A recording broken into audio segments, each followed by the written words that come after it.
Então, como eu prometi, vou fazer o vídeo de fontes energéticas no Brasil. Gente, esse dia foi muito ruim. Desculpa. Mas essa matéria é muito chata e agora eu já perdi a paciência. Então, primeiro a gente tem que entender um pouco da questão do Brasil em questão de energia. O Brasil, ele depende de exportar apenas 8,3% da energia dele. Isso atualmente, obviamente, antigamente, principalmente antes do cartel das 7 irmãs, não era assim, a gente já vendia muito mais, mas agora a gente tá numa posição, assim, favorável, vamos dizer, em relação a isso, e isso é muito bom, né? O que a gente realmente exporta? Carvão mineral, derivados de petróleo e eletricidade do Paraguai. E a questão da eletricidade do Paraguai é principalmente por causa da usina de Itaipu. Os setores que mais usam energia são indústria, transporte, residência, energético, agropecuário e serviços. Sendo que indústria é tipo 35,8% e transporte é 60%. É 30%. Ups. Então, no caso, os dois juntos vão dar 60%. É muita coisa. As fontes que a gente mais usa são petróleo e derivados. Logo depois, energia hidráulica. Depois a gente tem biomassa, incluindo cana-de-açúcar, lenha e outros. E o petróleo é 42,5%, o que é bastante também. Uma coisa muito interessante é que 44,1% da nossa energia é renovável, enquanto mais ou menos no mundo são 12%. Ou seja, isso é muito bom. Gente, petróleo e gás natural eu vou ter que ler, porque é basicamente uma linha do tempo e eu acho que esses trem, tipo, a questão inteira, toda a matéria é meio decoreba. E no final eu perdi a paciência e eu parei de tentar decorar esse trem, tipo, de linha do tempo, data e tal. Então a gente só tem que entender um pouco o processo, entendeu? Então vamos lá. Em 1938 teve o primeiro poço de petróleo. Por quê? Por causa do cartel das 7 irmãs, o Brasil não queria ficar dependendo muito da economia internacional. E aí, assim como a gente viu que no outro vídeo eu falei, né, que vários estados tentaram interferir nisso, tentar fazer sua própria usina de petróleo, esse trem, Brasil também. Foi na Bacia Sedimentar do Recôncavo Baiano e foi criado o Conselho Nacional de Petróleo, que é o CNP. Ele tinha que organizar, planejar, financiar as questões do setor petrolífero. Em 1953, com o Getúlio Vargas, aí foi criada a primeira estatal, tipo, a primeira usina mesmo, que foi a Petrobras, e ela era totalmente estatal. Mas depois, em 73, com o primeiro baque do petróleo, eles tentaram aumentar a produção. A produção só era 14%, e aí eles fizeram acordos com grupos privados, etc. E era basicamente assim, você fizeram acordo com 10 grupos privados, e foi uma coisa com muito risco. É assim, você paga pra mim, e aí eu deixo você explorar petróleo aqui na minha região. Se você conseguir achar petróleo, você vira uma sócia da Petrobras e você pode explorar. Mas se você não conseguir achar, o problema é seu, tudo que você pagou pra mim vai ficar pra mim mesmo, sabe? Tipo assim, é um risco que você tá correndo e eu tô correndo. E aí no final, nenhuma delas achou petróleo. Em 70 pra 80, eles tentaram substituir petróleo por energia elétrica, porque tava tendo muito petróleo mesmo, tipo assim, a gente tava muito dependente, sabe? E eles perceberam que, tipo, depender de petróleo não era uma coisa muito boa. Então, 70 pra 80 teve muito subsídio do governo em outras áreas da economia e da energia. Mas no final voltou a ser petróleo mesmo. Em 95, eles estavam, tipo, depois desses acordos que eu falei com você, que eles tentaram acordar, teve uma lei que foi em 88. Que proibiu, com a Constituição de 88, que proibiu esses acordos e falou que a Petrobras, ela era um monopólio. E depois, em 95, foram quebrando esse monopólio de novo. E aí agora podia fazer leilões, podia fazer contratos, então empresas privadas poderiam ajudar na Petrobras, comprar ações, etc. Em 97 foi criada a Agência Nacional de Petróleo, então é a ANP, e ela faz mais ou menos o que o CNP fazia antes, só que ela é uma agência.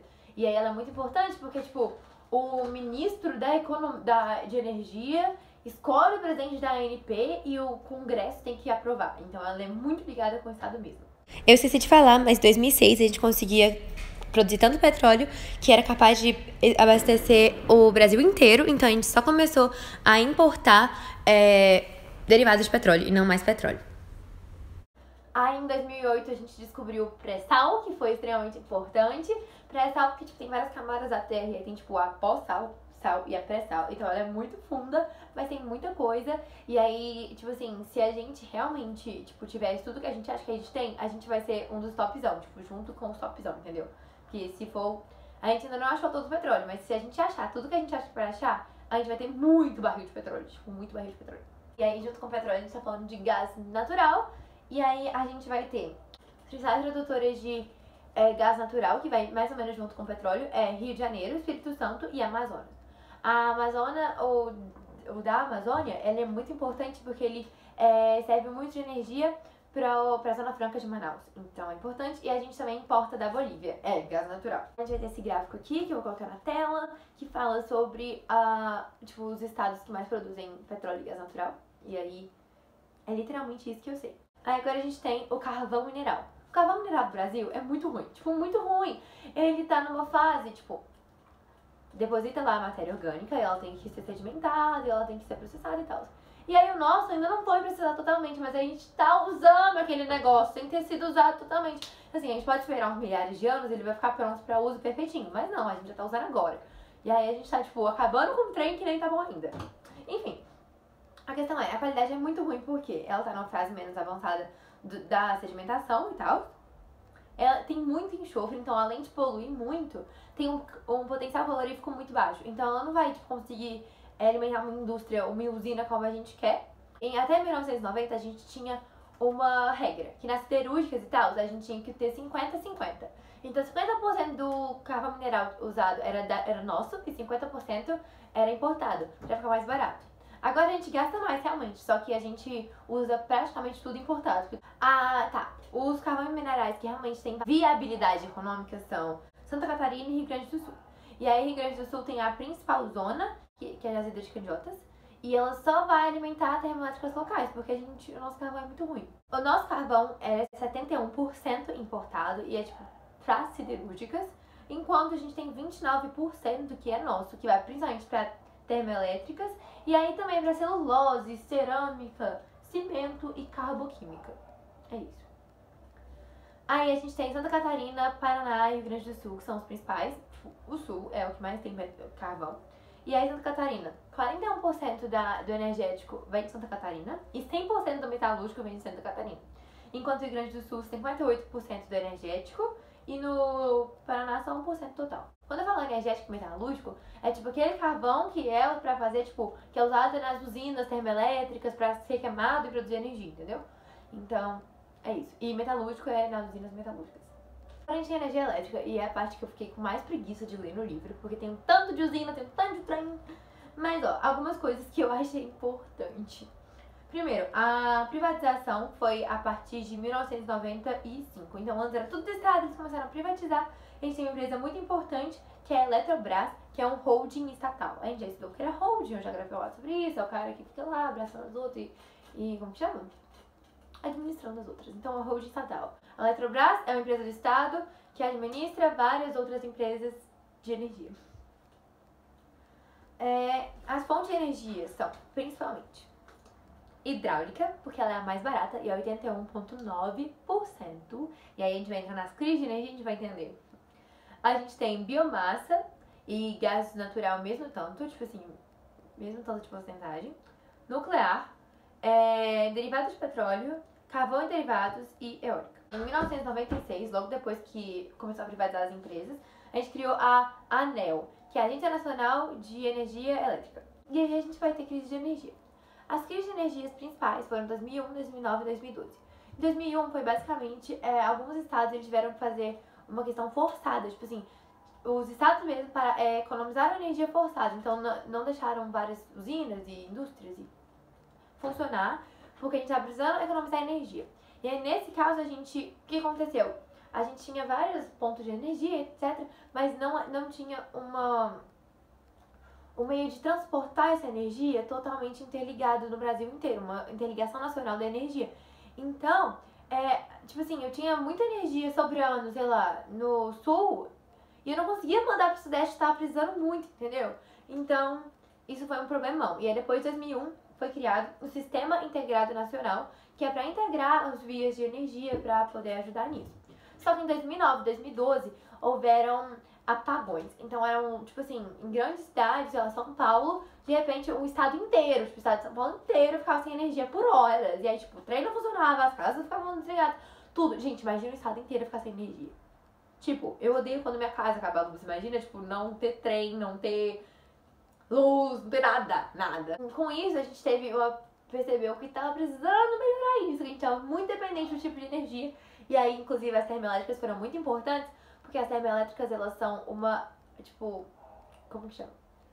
Uma alternativa, sabe? Então, toda vez que tá com uma crisinha na energia hidráulica, etc., as pessoas vão pra termoelétrica e a gente fala... Mas aí, tipo, teve esse plano de ajudar a termoelétrica pra melhorar esse problema que a gente tava, em vez da energia hidráulica. Só que aí o povo tava usando termoelétrica pra tudo, e termoelétrica é mais cara que hidráulica. Então tava ficando mais cara a energia em geral. Mas basicamente, tipo assim, se tiver algum bug, aí a gente usa termoelétrica. É tipo isso, sabe? Eu escrevi as principais usinas, espero que não tenha que decorar. A usina Tucuruí, no Rio Tocantins. A Balbina, no Rio Tupã. Essas duas são na região norte. Aí a gente tem a Itapuí, no Rio Paraná, que é junto com o Paraguai, então tipo uma coisa conjunta. E ela é gigantesca, ela é muito grande, ela é a segunda maior usina do mundo. Não, a maior usina do mundo, a segunda maior produtora de energia do mundo. Tem muito doido. Tem a do Sobradinho, no Rio São Francisco, e a do Xingó, do Rio São Francisco também. E aí tem as três maiores, são a Tucuruí, a Itapu e a Sobradinho. E elas têm que alagar muito grandes áreas. E aí eu falei sobre os prejuízos da hidrelétrica no outro vídeo, mas aqui eu vou repetir porque, tipo, não repetir, vou falar coisas que eu esqueci de falar lá. São, olha aqui, quando você alaga grandes áreas, além de, tipo, alagar um bioma, igual eu falei, a gente tem a questão de extinguir espécies endêmicas que só tem naquele lugar. Sítios arqueológicos a gente tá alagando, pode ter um fóssil de aluzia lá. Não é aluzia, mas vocês entenderam. A gente tá mudando todo o processo de erosão e sedimentação. A gente tá tirando populações de vários lugares, tipo, de lá. A gente tá tendo que tirar eles das casas deles. Podem ser populações de cidades, mas também podem ser reservas indígenas que a gente tá acabando, ou então populações quilombolas. Então, além do problema, tipo, só de tirar alguém, é um problema cultural, sabe? E aí isso é muito grave. E aí agora a gente tem energia nuclear. Energia nuclear, a gente tem a Angra 1 e a Angra 2, que, ó, a Angra 1, ela foi meio que uma parceria com os Estados Unidos, que tava fazendo assim, a gente meio que ia ganhar a usina, não ganhar, né, a gente pagou, obviamente, mas eles iam dar a usina pra gente, mas sem compartilhamento de energia, isso que era o acordo. Só que ela foi feita num lugar horrível, gente. Ela foi feita num lugar lá que, tipo, na língua indígena, o nome dele é basicamente, terra ruim. Que, tipo assim, é que tem muitos tremores geológicos, era uma posição geológica negativa. Então, ela era chamada de vagalume no início, porque ela ia ficar, tipo, desligando e ligando, sabe? Não, tipo, não, assim. Mas é tipo assim, depois de 3 meses a gente tem que inativar ela porque tá dando um problema. E aí foi assim. Agora eu vou ler as datas. Em 1972 foi a construção, mas só em 85 que a gente conseguiu realmente fornecer energia. Aí ela foi fechada meses depois, porque problemas geológicos. E em 87 ela voltou a funcionar, só que com, tipo, intermitente, sabe? Às vezes funciona, às vezes não funciona. E só em 95 que ela realmente voltou a funcionar regularmente.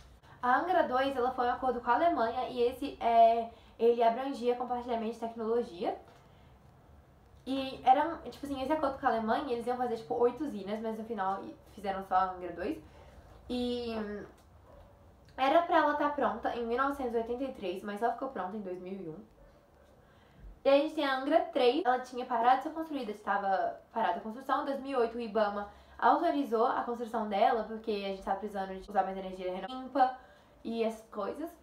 E ela era pra ela ficar pronta em 2014, mas eu dei uma leve Google nela e parece que até hoje ela não tá pronta. E aí, em 2011, Angra 1 e Angra 2, elas estavam representando cerca de 2,7% da energia do Brasil. Então, assim, é um pouco, mas o estado do Rio de Janeiro é muito dependente delas, real. Agora, por último, a gente vai ter biocombustíveis, que é outra parte que eu fiquei com uma preguiça. E aí, a gente vai usar biomassa para fazer os biocombustíveis, e aí nossos principais são etanol e biodiesel. O etanol é feito de cana-de-açúcar, enquanto o biodiesel ele é feito de oleaginosas. E aí a gente teve por muito tempo muitos subsídios do estado, porque nessa época valendo muito mais a pena, tipo, usar gasolina do que etanol e diesel na questão da produção mesmo, tava custando menos. E aí, como o estado ele queria diversificar a matriz energética, então ele fez esses subsídios. Então ele fez, tipo, ele pagava pro preço ficar mais barato pro consumidor, tipo, poder comprar essas coisas.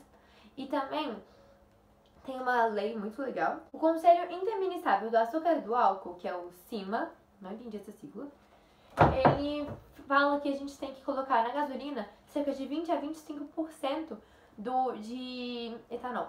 E isso vai ajuda muito no nosso ar. Então, a qualidade do ar em grandes cidades é muito melhor do que ela seria.